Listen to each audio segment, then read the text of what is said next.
What's going on, guys? Welcome back to my channel. Today's video is what I watched in December of 2022. This is where I give you a basic rundown of what I've watched in theater, also on streaming, and also on physical media at home that I have seen before. Now, that portion of the video I'm not going to cover because in the month of December, pretty much all I watched were Christmas movies that I've seen over and over again numerous times. So I'm not going to go over that. Just going over theaters and streaming. So what did I watch in theaters? Two movies, starting off with Violent Night. All I needed to know was David Harbour kicking ass as Santa Claus, and I wanted to be there. I was hearing great reviews about this movie, so I went and I saw it in Dolby, and I had a great time with it.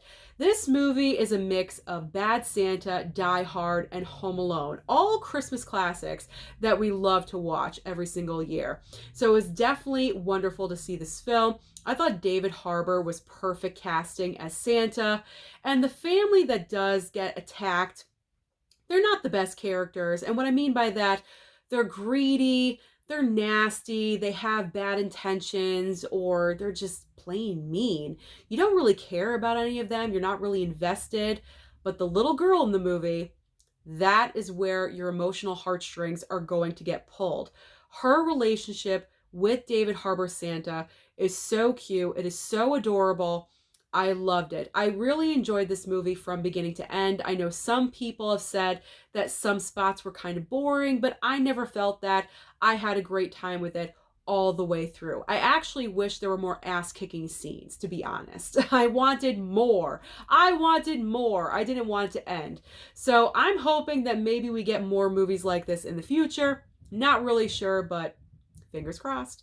So I really enjoyed Violent Night. I highly recommend that you go and see it in your local theater if it's still there. And if not, I believe it will be on physical in just a couple of weeks, or I believe you can watch it on digital right now. So the other movie I caught in theaters was The Whale. This is about a man named Charlie who is extremely overweight, that had a marriage. He had a daughter, but he was not happy.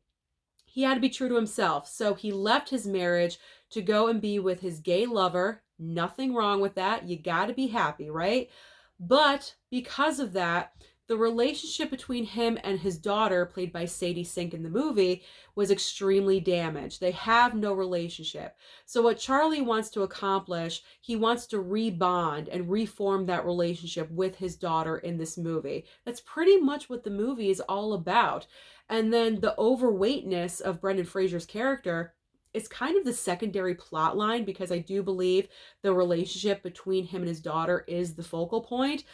But I really enjoyed this movie. Not that it was like super entertaining, or it's not a fun watch at all. It is so super serious, but you get sucked into the performances because there's four main characters in this movie. They all do a fantastic job portraying their characters, but Brendan Fraser, this is truly his comeback role. I believe he's going to win this Oscar, and it's going to be the ultimate comeback story. I really, really hope that he wins the award for this, because he truly does deserve it.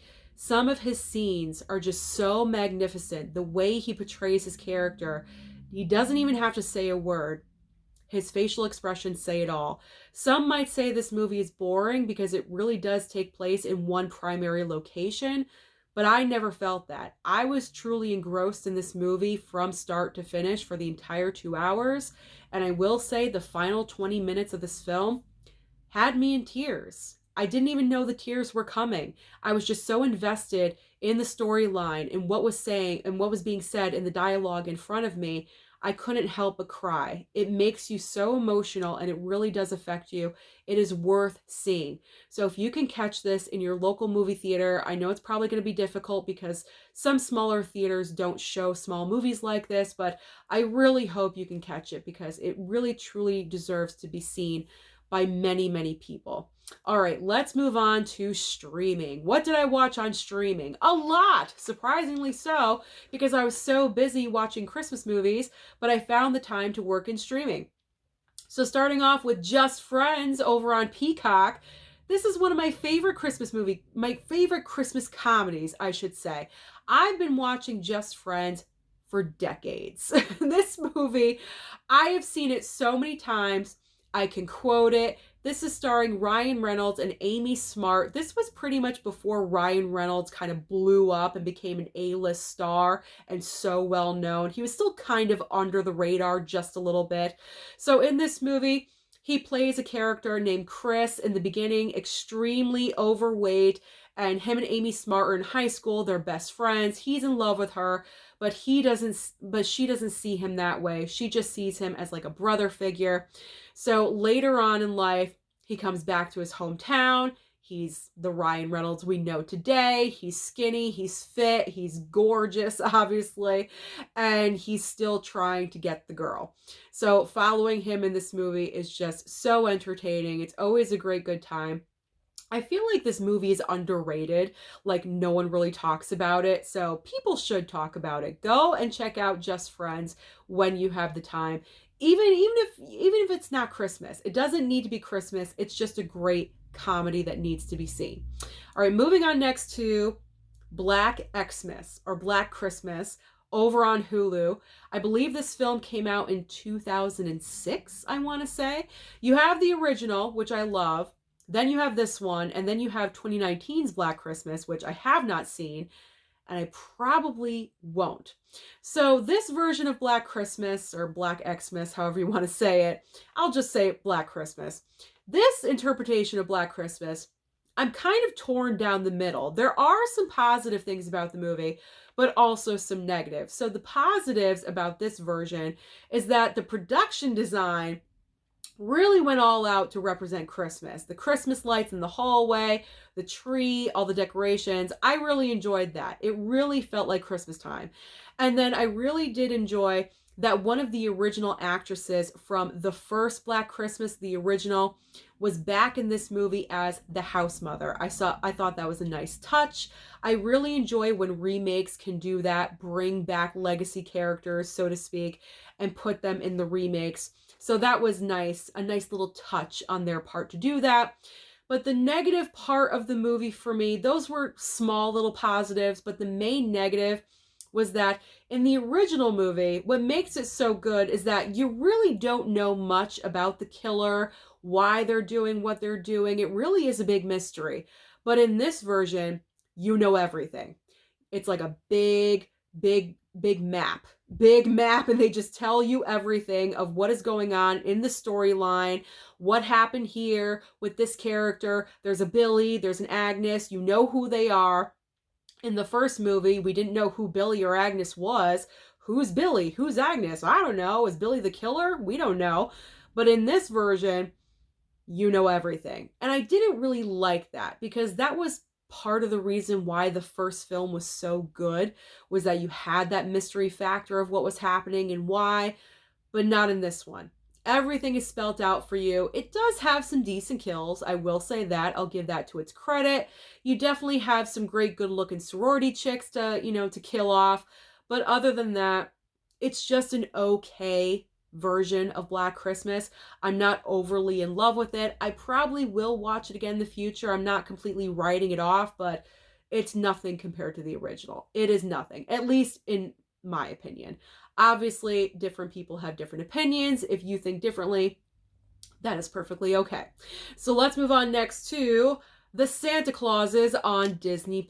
So I wanted to check this one out because, Tim Allen as Santa Claus, that's iconic. So you want to revisit it. So I put it on, 6 episodes. What I could say about this one, it's cute. It's a very cute, limited series. Seeing Tim Allen as Santa Claus again, that was a joy. It brought a smile to my face.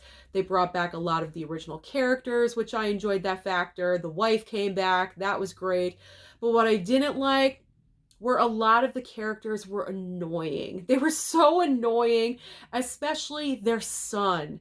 Buddy, I think his name is. I don't even know his name.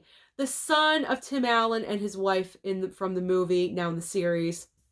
He's so stupid. I'm thinking, God, is he really portraying the character as being this stupid? It got shticky after a while. It was too much dumb, shticky stuff, and it just got really old really fast. I'd say after the second episode, I was done with his character. I was like, please do not bring him back. And of course he was in every single episode. I got tired of it. But I mean, it was an easy binge. I watched this in 2 days, got it done. It is a cute limited series to watch with your family, multi-generations, but other than that, I'm not going to watch this one again.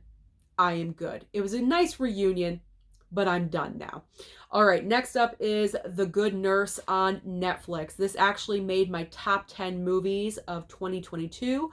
I enjoyed it that much. And I feel like not enough people know about the story because I had no idea.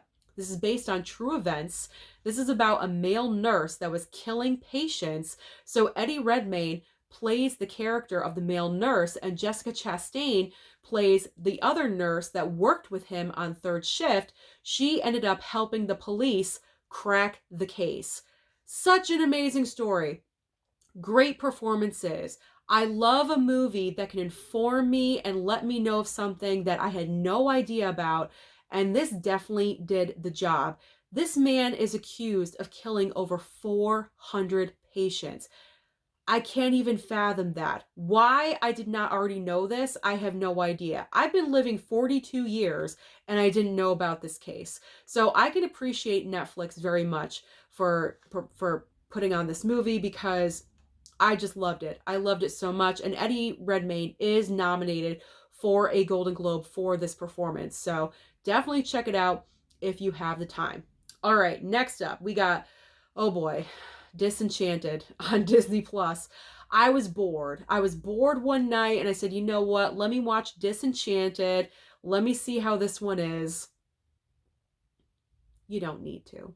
You don't need to watch Disenchanted. What? We didn't need this movie. What was the purpose of having this film? Enchanted was enough. We wrapped it up. It was a great ending. Okay, we're good and we're done. Amy Adams, I'm worried about the future state of her career. I've got to be honest. This is the Amy Adams where, like 10 years ago, she was getting nominated for Academy Awards pretty much in every single performance she was doing. The past 3 projects that she's done, Hillbilly Elegy, The Woman in the Window, I almost forgot, Woman in the Window, and now Disenchanted, her career is going in a direction I am extremely worried. Disenchanted was all over the place. There was too many plot lines happening. Way too many characters were being involved. Patrick Dempsey, who is the husband of her character, they didn't know what to do with him. So they kind of just let him go off and slay dragons and trolls and whatever else. He basically went off and played with a sword. That's all he did. There was just too much going on in this movie, and I have no desire to watch this again. It was just way too much, way too many plot lines, way too much costumes. It was enough. By the end of it, I was like, bleh, I'm done. I know I messed that up, but that's okay. So I'm not interested in watching Disenchanted ever again. I'm good. I hope they just end this. Let's not do a Enchanted 3, something like that. We don't need it. We are good. I'm good. Let's move on next to Amsterdam. Another movie that I did not really care for. Now, Amsterdam came out on physical media. I was tempted to pick it up, but I said, nope, I'm going to be smart because I knew it was dropping on HBO Max the same day as the physical media release. So I said, I'm going to watch it on streaming to see if I enjoy it. And if I do, I'll pick it up on physical. I'm so happy I watched it on HBO Max because I did not enjoy this movie. You would think it would have all of the ingredients. You have a great director, you have an all-star cast, you have Christian Bale, Margot Robbie, John David Washington, Anya Taylor-Joy, Rami Malek, Taylor Swift is in this movie. I could go on and on. So many all-star people in this cast, but the problem is, the script and the dialogue, it's that kind of chitter-chatter script where if you kind of miss something, or if you go to the bathroom and you don't pause and you miss a scene or two, you're lost and you don't really know what's happening. My biggest problem was, by the end of it, I was not emotionally invested in the story. I honestly didn't care. I didn't care what was going on in the movie. I was kind of checking my clock a little bit to see where we were at. I was pausing. That's not good. When I am not invested in the movie that I'm watching, that is not a good sign. So I'm happy that I streamed it. There's no need for me to pick it up on physical. It was definitely a one-time watch with no future desire. All right, next on the list is Gone in the Night on Hulu. So this was a movie that did come to my local theater and I wanted to catch it, but it was gone in like 4 or 5 days. It wasn't there very long. It is starring Winona Ryder. The basic concept of this movie is that Winona Ryder and her boyfriend go to this cabin for the weekend. They rent an Airbnb. They show up. Another couple is there. Sound familiar? Barbarian. But when they get there, they see the other couple. The other couple decides to let them stay the night, and then in the morning, they'll figure everything out. So in the morning, Winona Ryder discovers that her boyfriend is gone, and then the other girl from the other couple, she's gone as well. So she's thinking they had something in the middle of the night and he left her. So she leaves. She's confused. She's obviously hurt, but she moves on with her life. But as she's rethinking everything and she goes back to the cabin, she discovers things that didn't exactly happen the way she thought. So a mystery is there, a little bit of a mystery. It was just okay.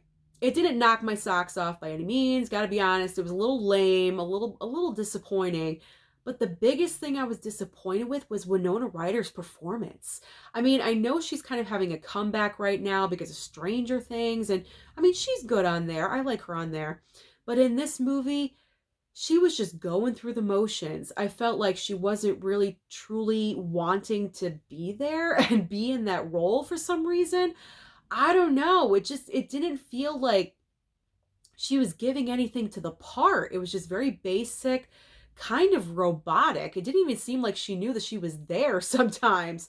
So I don't really recommend this movie for you guys. You can definitely skip it, even though it's on streaming on Hulu. You don't have to waste your time.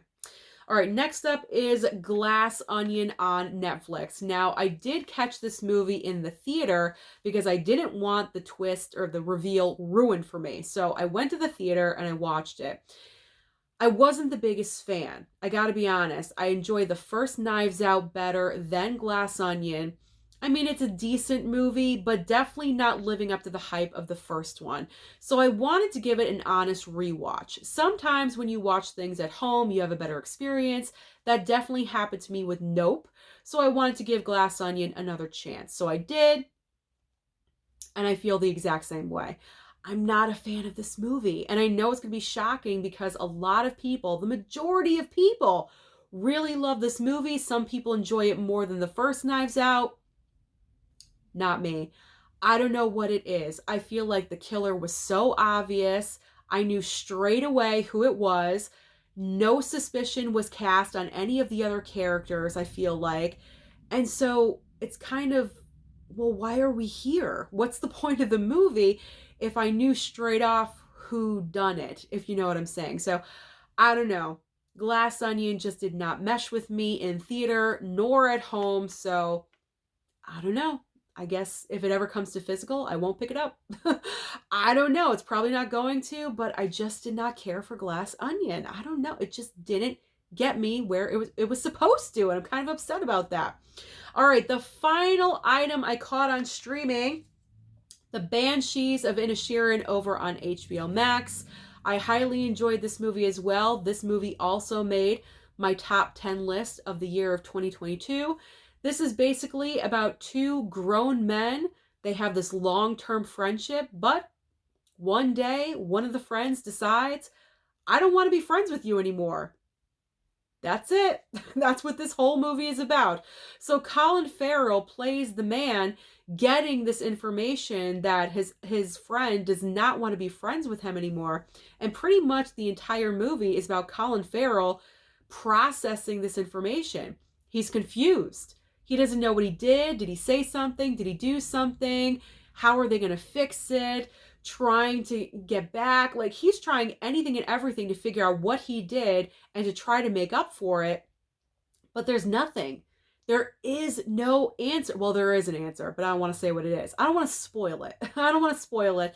There is kind of an answer, but he just doesn't. He's so confused, and he's just trying to deal. He's trying to deal the best way possible. This is an award season contender. A lot of the performances I can guarantee are going to be nominated. The film itself, what's her name? The sister of Colin Farrell, Carrie Condon, I believe her name is, gives a great supporting actress performance. I really enjoyed her in this movie. So I'm looking forward to seeing who's going to get nominated for what, but I can guarantee right now that Brendan Fraser and Colin Farrell are definitely going to be the two actors in contention for the Oscar in the Best Actor category. They're the two best performances I've seen for men of the year. I really wanted to go to Brendan Fraser, but if it went to Colin Farrell, I would not be upset. So the Banshees of Inisherin, very interesting because it's usually about, and I said this before in my review about it, it's usually about children or younger kids that the relationships fade away. It's never really about adults. You never see it about adult relationships. And I thought that was very interesting, a very different angle to take on that. So that's why I find the film extremely enjoyable to watch, because it deals with something that you don't normally come across in life in general. So those are all the movies that I watched in the past month of December. I'm sorry if I was a little off in this video, but I pretty much don't have any hearing right now. I'm still sick. So I'm trying my best to put out content for you guys still. But let me know down below, what did you watch in the month of December in theater and also on streaming? Don't forget to like and subscribe before you leave, and I'll see you next time.